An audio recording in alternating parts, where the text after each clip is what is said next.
Salam Rahayu, salam budaya Jawa. Selamat datang kembali di channel Bagaskoro.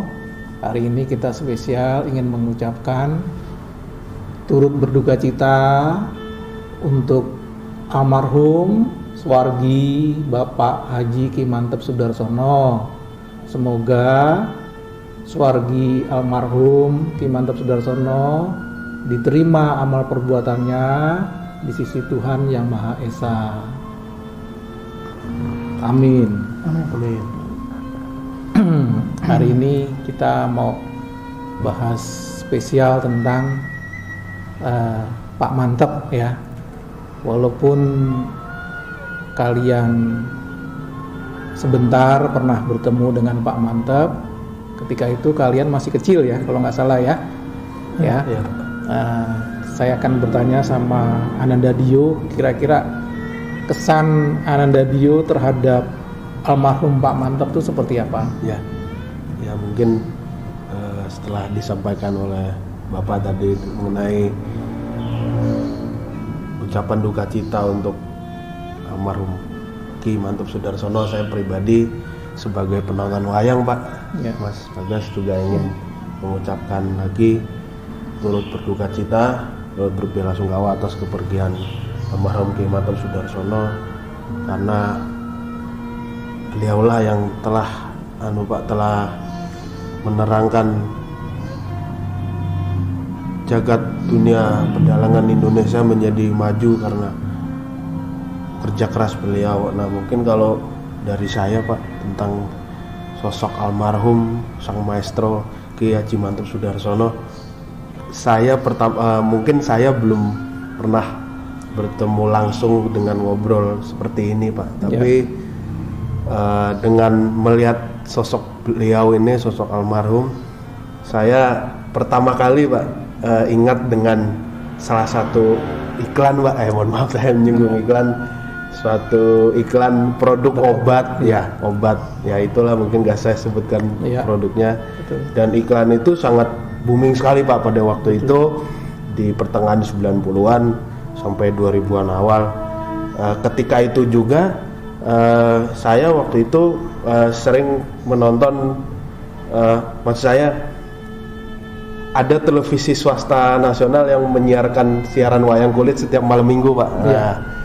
Kebetulan dalamnya juga waktu itu adalah almarhum Ki Haji Mantep Sudarsono, yang waktu itu saya pertama kali menyaksikan paklirannya di tayangan itu Pak. Kemudian ya mungkin jargon dari iklan obat tersebut yang menjadi ciri khas beliau dalam pementasan itu yang mungkin sangat, kalau dari saya Pak, menempel sekali di ini saya Pak, buat saya tuh sangat berkesan dan sangat menempel gitu Pak. Kemudian sesering-seringnya menonton pakliran wayang di televisi, kemudian bapak saya juga mengajak ketika itu mengajak menonton pakliran almarhum di RRI Pak waktu itu.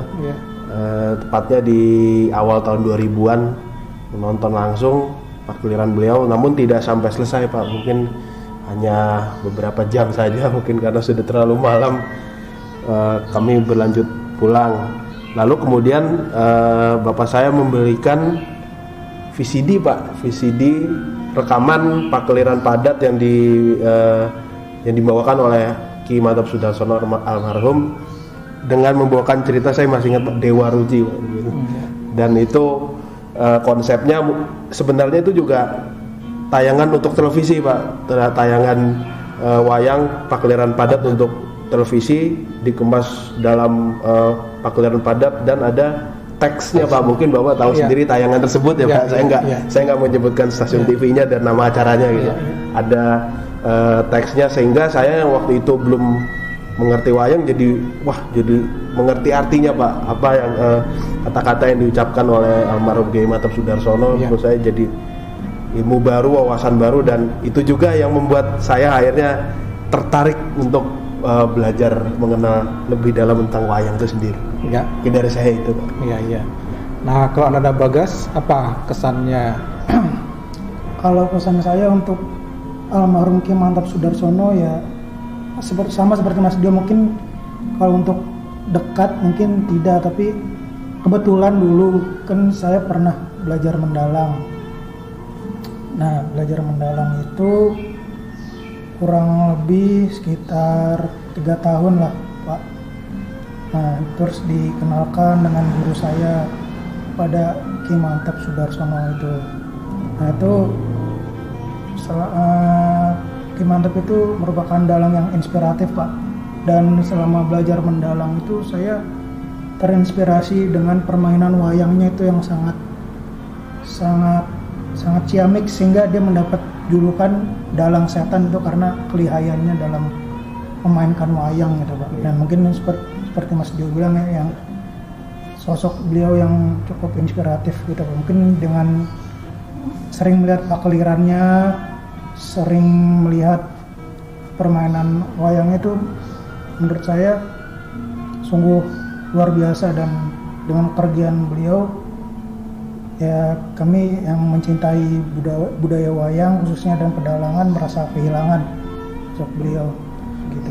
Kalau nggak salah ini Ananda Bagas pernah satu mobil sama almarhum Suwargi Pak Mantep ya. Iya. Waktu mau pakliran. Iya. Ya, terus ke kediaman beliau juga almarhum ya. Iya. Dan diberi oleh-oleh ini ya. Betul. Ya, ini wayang ini diberikan khusus untuk Ananda Bagas. Ini ada tanda tangannya Pak almarhum Pak Mantep Sudarsono ya. Nah, waktu itu kira-kira apa pesan-pesan Pak Mantep buat Ananda berdua? Ini kan cita-citanya mau menjadi dalang juga. Apa pesan-pesan apa? Kemudian ada nggak tips-tips yang diberikan oleh almarhum Pak Mantep? Gimana, Pak Gas? Dulu sewaktu saya masih mendalang itu kan belajar mendalang, Pak, itu memang usia saya kan masih cukup Iya, waktu itu anak-anak gitu ya. 2009 kalau nggak salah ya. Iya, 2009 sekira 2009. Jadi ya, saya masih anak-anak sekali ya. Dan ya beliau ini cukup mengayomi dalang-dalang cilik gitu, Pak. Dia sangat peduli dengan kami para yang pernah belajar dan jadi dalang cilik itu. Beliau sangat peduli dan pesannya, wes kamu udah mainin aja wayang pede kamu lah gitu, kamu bangga aja dengan apa yang kamu mainin gitu, Pak, pesannya. Dan jangan malu untuk terus melestarikan budaya wayang kulit ini. Dan beliau itu cukup gigih dalam memperjuangkan khususnya seni wayang kulit itu hingga diakui dunia, Pak, hingga diakui UNESCO gitu, Pak. Jadi pesannya itu jangan malu untuk memperkenalkan wayang kulit gitu, Pak. Memainkan wayang kulit itu jangan pernah malu gitu. Ya. Terus melestarikan. Ya, Bapak sendiri ceritakan bagaimana waktu itu almarhum Suwargi Pak Mantep itu bercerita bahwa wayang bisa diakui oleh dunia itu karena perjuangannya Pak Mantep. Dan itu sangat luar biasa. Oh, itu sangat luar biasa. Dan ya, kalau menurut pandangan Bapak, walau dia bukan hanya sekedar seniman, bukan sekedar maestro, tapi bisa juga disebut sebagai pahlawan sebetulnya. Pahlawan dalam memajukan negara ini untuk diakui oleh UNESCO pada waktu itu, badan yang di bawah itunya PBB, organnya PBB ya. Itu perjuangannya Pak Mantep, dan Pak Mantep itu luar biasa bercerita itu sama Bapak. Dia hanya bawa berapa wayang, dia meyakinkan bahwa ini adalah asli Indonesia punya. Bisa dibayangkan ya. Ya, ini menurut pandangan Bapak ya bisa dikategorikan sebagai seorang pahlawan yang memperjuangkan dengan gigih apa yang kita miliki. Dia mempertahankan daripada nanti diambil oleh negara lain, itu sama saja kan. Budaya itu juga kan merupakan satu produk ekonomi sebetulnya. Bukan hanya yang terlihat, bukan sekedar tambang, privat atau apapun namanya gitu. Wayang pun begitu diakui dunia, punya Indonesia, selesai punya Indonesia. Negara lain tidak bisa mengakui. Mungkin tanpa Pak Mantep, wayang ini akan diakui negara lainnya. Seperti kita tahu, Reok Ponorogo baru ditampilkan di satu negara tetangga aja kita sudah ribut, tapi kita tidak memperjuangkan, ya kan? Nah, sementara Pak Mantep ini diperjuangkan, sangat memperjuangkan. Wayang ini asli punya Indonesia, ya, sehingga dia ada menjadi produk tak benda milik dunia yang berasal dari Indonesia, seperti itu. Gitu. Nah, terus sosok Pak Mantep sendiri di mata Bapak beberapa kali ketemu ngobrol itu memang sangat luar biasa, betul. Dia itu integritas dan profesionalnya sangat tinggi. Betul apa kata Ananda Bagas tadi, bahwa jangan malu kamu memperkenalkan wayang kepada siapapun. Itu. Ini memang milik kita, milik nenek moyang kita, yang patut kita lestarikan sampai kapanpun ini. Dan oleh Pak Mantep itu dipertahankan seperti itu.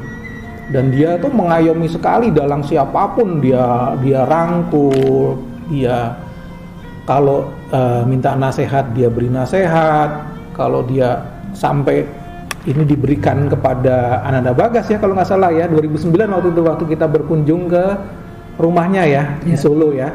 Ya, ini sampai saking Pak Mantepnya itu memang cinta terhadap budayanya. Mungkin bukan cuma Ananda Bagas yang diberi, beberapa dalang kecil lainnya juga mungkin diberi ya.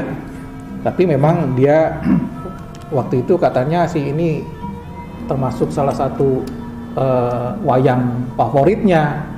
Wondonya apa ini? Ini kalau nggak salah ini apa? Guntur ya. Hah? Iya. Iya. Nah, ini dan dia agak besar kan? Iya. Gagah sekali, dan ini kesukaannya walaupun ini kesukaannya, tapi karena kecintaannya tadi sama siapapun yang mau melestarikan wayang, ya diberikan sampai di tanda tangani ini Ki Haji Mantep S. Ya, betul ya. Itu kesan yang Bapak tangkap dari beberapa kali berbincang-bincang dengan Pak Mantep. Bapak sendiri kenal Pak Mantep tuh ketika pertama kali Pak Mantep tuh gelar Pakliran Wayang di Gedung Granada. Ya, itu dekat Jembatan Semanggi waktu itu. Ya, Granada situ pertama kali. Itu nonton sampai pagi.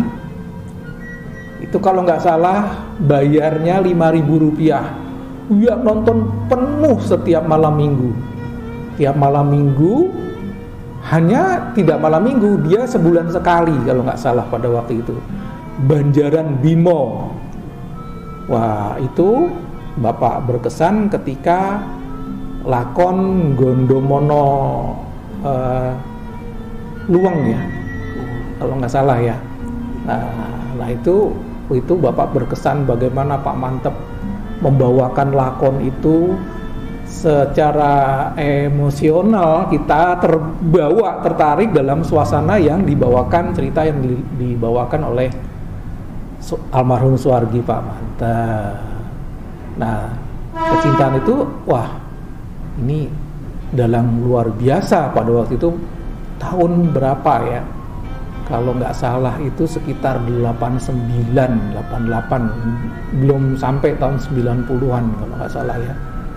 Nah itu Bapak sudah melihat ini sosok dalang yang sangat luar biasa, dan Bapak bisa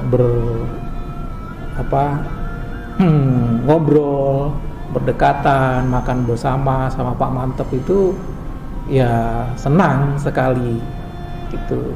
Jadi kita patut kehilangan, kita patut bersedih, kita kehilangan salah satu tokoh yang sangat amat penting, khususnya buat budaya Jawa melalui pakliran pedalangan gitu. Ada lagi Ananda Dio, kira-kira apa kesan apa setelah melihat pagelarannya Pak Mantep? Ya mungkin saya ingin melanjutkan pengalaman saya melihat sosok sang maestro ya Pak. Mungkin ya pada waktu itu mungkin tepatnya tahun 2009 atau 2010 ya Mas ya. Waktu itu kita menonton pagelaran beliau di hotel JW Marriott. JW Marriott ya betul. Saya datang dengan berdua dengan bapak saya, melihat penampilan beliau. Kemudian waktu itu masih gladi bersih waktu itu, kalau salah. Beliau turun dari panggung, kemudian menuju ke tempat makan ya Mas ya waktu itu. Saya ingin melihat sosok beliau yang sudah besar sekali. Mungkin saya belum lahir, beliau sudah sangat besar namanya sudah. Tapi beliau itu yang saya lihat orangnya sangat ramah Pak, orangnya sangat. Bahkan saya waktu itu disapa dan diberi senyuman, buat saya waktu itu saya mungkin sangat berbunga-bunga rasanya Pak waktu itu Pak. Walaupun saya belum pernah berbicara langsung beliau dan ngobrol seperti ini, tapi buat saya itu momentum yang sangat berharga buat saya Pak. Kemudian ketika beliau makan, saya hendak menghampiri beliau Pak, tapi akhirnya saya bertemu Mas Bagas Koro ini bersama guru dalangnya Mas Bagas, yang akhirnya sedikit menghantarkan saya tapi tidak ngobrol secara dekat Pak, hanya melihat dari dekat gitu Pak. Mungkin saya udah dari situ saja saya melihat sosok beliau yang sangat karismatik gitu Pak. Mungkin saya melihatnya beliau ini sosok yang luar biasa Pak. Dari situ beliau sedikit berpesan kepada orang-orang yang waktu itu berbicara ada beberapa orang yang berbicara di dekat beliau, entah saya mungkin kurang kenal mungkin orang itu siapa, tapi yang saya ingat beliau berpesan bahwa kalau ingin menekuni dunia pedalangan wayang ya harus fokus di situ Pak. Jadi beliau berpesan tetaplah fokus, jangan sampai salah arah gitu Pak, jangan sampai kemana-mana, tetap fokus dan ya mungkin yang Mas Bagas sudah sampaikan tadi, tetaplah berkarya, tetaplah jangan malu untuk bertanya. Tapi yang saya tangkap waktu itu adalah kita fokus dengan dunia tersebut, bergaulah dengan orang yang misalnya ya pedalangan, ya bergaulah dengan para dalang-dalang dan jangan sungkan untuk bertanya. Itu ilmu yang saya dapat dari beliau secara langsung. Itu saya. Bagas gimana Anda Bagas? Kalau dari saya mungkin kesan-kesannya itu ya dari perjalanan beliau dan perjuangan beliau itu, jadi saya mempunyai keinginan gitu Pak, dengan kita membuat channel Sanggar Bagas Koro ini, kita melanjutkan perjuangan beliau untuk melestarikan seni wayang kulit dan gamelan juga gitu Pak, agar tidak punah generasi-generasi selanjutnya. Itu yang mungkin yang jadi kesan saya itu Pak. Jadi saya tersentuh sekali dan merasa kehilangan sekali dengan pergian beliau gitu Pak, dan punya keinginan itu. Ya kita doakan semoga swargi Pak Mantep, tenang hidupnya di sisi Tuhan Yang Maha Esa ya. Kita memang patut kehilangan, tapi kita juga harus berusaha melanjutkan apa yang sudah diperjuangkan oleh beliau, ya. Beliau aja memperjuangkan bagaimana mempertahankan supaya wayang ini diakui oleh UNESCO sebagai warisan tak benda milik bangsa Indonesia, ya. Sekali lagi kita turut berduka cita, semoga almarhum Pak Mantep amal perbuatannya diterima di sisi Tuhan Yang Maha Esa. Sugeng tindak Pak Mantep, selamat jalan, semoga mencapai surga.